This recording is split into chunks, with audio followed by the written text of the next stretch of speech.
Good morning and welcome to Morning Java, brought to you as always by our friends at the Get-Go Cafe and Market, commemorated on our home coffee machine.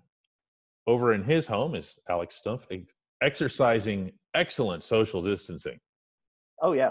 I mean, I didn't know I was social distancing, all through college also. So, wow, we're not going to top that line of this program. So now that the show is headed all downhill from here, let's take it to this copy of Baseball America that's sitting over there on my living room table that came. And yes, BA is still publishing, still delivering. Who knows how much longer, that'll last for anybody in the print industry. But this one came, and luckily it was the issue that ranks all minor league organizations 1 through 30. It's my favorite issue of the year, even more so than the top 100 prospects. And this one has the Pirates ranked 23rd out of 30 teams in baseball. And before I get into that, your initial thoughts just when you hear that number. I mean, it sounds about right, because it depends who you ask, though, because there are some people who are bullish on some of the people in A-ball for the Pirates, the Travis Swaggertys, the kids that they got for Starling Marte, Cody Bolton, even though he's in Double-A right now. But right now, the general consensus, ask anyone around, MLB Pipeline, Baseball America, Fangraphs, Guy on the Street, there are 3 people that matter in this farm system, and that's Mitch Keller, who is 2 innings away from graduating from this list in general. I'm sorry, that doesn't even count. He's on this list, too. But he's still Rookie of the Year eligible. That's why they still list him. Right.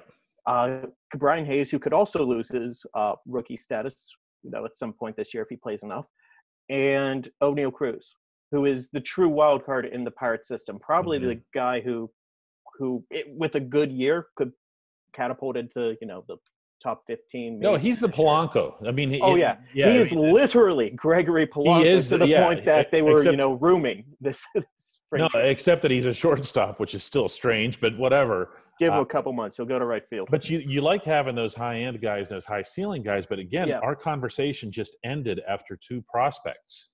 I mean, more or less. I mean, maybe in a year or so, Travis Swaggerty is a big deal.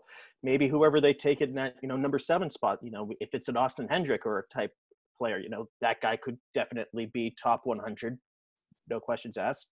A rare benefit of actually having a high-round draft pick rather than the last couple years where they just fell in that 14-ish area limbo. Being a 500 team, right? Yeah, it's not as bad as, say, the NFL, whenever, those could really sink you, and a top 5 pick could make your franchise. You find your quarterback there, but it does make a difference. You get more money to spend. That's the real benefit out of the whole deal. Well, this to me, I look at this and then I look at the teams. At least there are 2 teams in the Central below the Pirates, and deservedly so. The Brewers are dead last. They have no prospects in the overall top 100. The Reds are below the Pirates as well at 27th, and I guess that's why they went out and spent stupid money over this offseason. But I don't look at I don't look at the Pirates situation as anything more complicated than Cherington needs to address this first and foremost. And I know that goes right back to all the conversations everybody was having about, well, why don't you just rebuild? Why don't you just get it over with? Because everyone knows you have to take care of this. Yeah, and I mean, the reason partially why they didn't rebuild is, A, they want to see what this group that they inherit could do with proper coaching. And secondly, why would you trade Chris Archer whenever his value is at its absolute lowest? That's part of the reason why they didn't rebuild. But yeah, they have to find these guys who can really build up the system. And that's why I was a big fan of the Starling Marte trade, if for no other reason than just the concept of, here are 2 guys in A-ball. Every player the Pirates are going to require is going to have that, asterisk or caveat of here's how it could go wrong. And theirs is they're young. Yeah. That's the best thing. That's if you have to pick one, that's the best one you pick right there, because they won't be young forever. No, but he's going to have to get on this. Nothing about the Pirates will correct itself until that problem sitting over there on the table is fixed up. So here is that Baseball America. And, of course, there's a big picture of some dude from the Dodgers, because the Dodgers, in addition to having the multi-billion-dollar payroll, also are just like the best at everything when it comes to the minor leagues and so forth. Here's the Pirates at 23rd. there's only 2 sentences that accompany this type here, and I want to read them out loud. The Pirates have a new general manager and a revamped approach. It will be a while before we see what that means for a system that has struggled mightily to fully develop its top pitchers. No, that is not the problem. It was a problem with one pitcher, Tyler Glasnow. But the problem was that Glasnow is the only thing that came along for them to screw up. Well, besides the fact that Garrett Cole was, the best pitcher in baseball, and they made him a number 3 starter, and Charlie Morton in Pittsburgh. Yeah, in Pittsburgh. But this is about the minor leagues, and same thing with Charlie. Charlie's a different thing, but I think that development about organizations. That's it, minor leagues.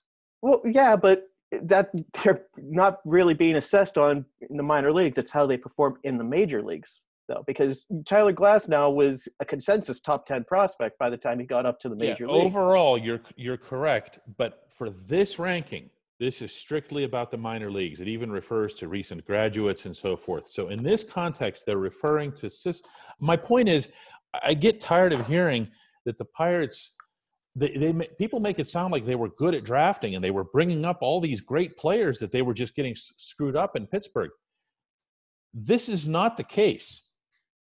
They had very, very, very few high-ceiling players pass through the system because they drafted so poorly. I don't mean to attach that to the current guys.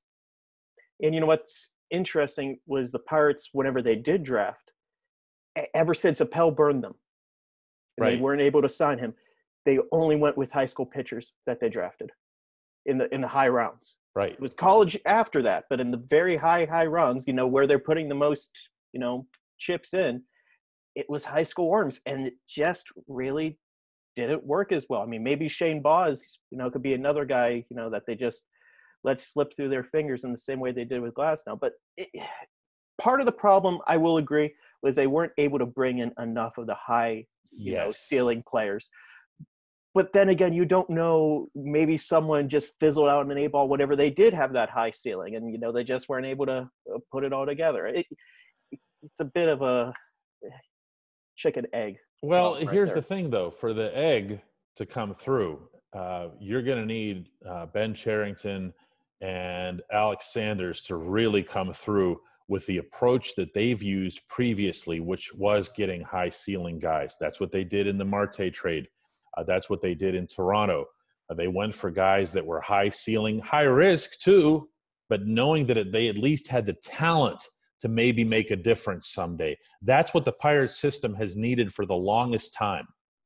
Yeah, and that's a nice thing about the Marte trade with Malone. I mean, he was a first-round draft pick. They basically have another first-round draft pick pitcher in their system. Mm-hmm. That could be a higher ceiling. There aren't a lot of moves that Cherington's made, period, since he's been the Pirates GM. I've liked most of the few that he's made, even the Marte trade, which I know wasn't all that popular with the public because of, payroll and whatever other perception stuff. The one I don't get is Dario Agrazal. I know what I wanted to ask you about was more of a bigger picture thing as opposed to getting into Agrazal himself. Is there's a lot of value that's placed now on, and we just talked about it ourselves, the ceiling capability. And when it comes to a pitcher, you're talking mostly about arm. What's the velocity? What's the spin rate? But when you watched Agrazal pitch, what did you see? That he was composed. I mean, that was the number one thing. I mean, how does that not count? I mean, it should count. How do you let that just walk out the door? The team that's got no. It's only part of the equation, though. It's only part. We could argue about how big, how big a percentage it should be. It's definitely going to count for something, but at some point it's like, okay, here's a guy with great composure and a 90-mile-per-hour sinker. Okay. How hard does Trevor Williams throw? About 90 to 93, but he also has a better breaking ball. The changeup plays a little more. And that he's gotten better over the years, but he began by being a composed pitcher. And, I don't mean to just constantly pile on to Davidas Neverauskas, Clay Holmes, and all the other bad pitchers that we watched in 2019, especially in the second half. But those guys can't pitch. They can't pitch.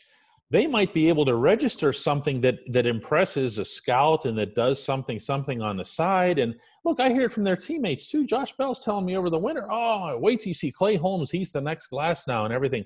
Why? No, he can't pitch, you know? Well, how much of he can't pitch is on the pitcher, and how much is it on the coach who just – it was fascinating to talk to these people, to these pitchers during spring training, and they say like, yeah, we told we had a good spin rate. And it's like, okay, that's cool. What do we do with it? I don't know. They just, and how many of them went to outside sources? I'm writing a story about that right now, about going to an outside source to actually get this information translated. It's part of the problem.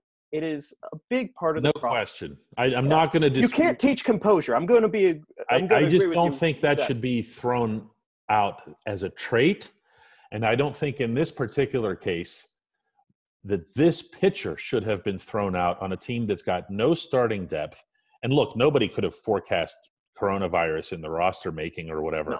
But imagine if we get to all these compacted games, double headers, 7-inning this, 7-inning that.